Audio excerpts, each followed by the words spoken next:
কুচিয়া মাছ আনবো, কুচিয়া মাছ আজকে রাত্রে কুচিয়া মাছ রান্না করবো। পেঁয়াজ বাজে করা হচ্ছে। এই যে কুচিয়া মাছ, এই যে কুচিয়া মাছ।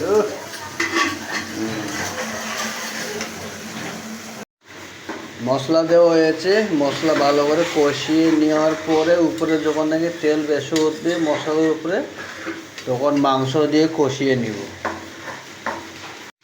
আমার মশলা কষানো হয়ে গেছে, দেখুন উপরে তেল বেশি গেছে। এখন মাংস দিয়ে দেবো আমি, মাংস একটু কষিয়ে নিব। কুচিয়া মাছ দিয়ে দিয়েছি, কুচিয়া মাছ মশলার সাথে ভালো করে কষিয়ে নিলাম। মাংস থেকে যা পানি বের হবে ওই পানিতে কষিয়ে নিই, তারপরে পরিমাণ মতন জল দিয়ে দেবো। এখন আমার মাংস কষানো হয়ে গেছে, এখন পরিমাণ মতন জল দিয়ে দেবো। পরিমাণ মতন জল দিয়ে দিয়েছি, পরিমাণ মতন জল রেখে দেবো। এই যে ফাইনালিভাবে আমার কুচিয়া মাছ রান্না হয়ে গেছে, দেখুন কত সুন্দর হয়েছে কালারটাও সেই রকম। এই যে দেখুন কুচিয়া মাছ, ও লাভলি লাভলি। ভালো লাগলে অবশ্যই লাইক কমেন্ট শেয়ার ফলো, এটা আমার 20টা ফলো দরকার।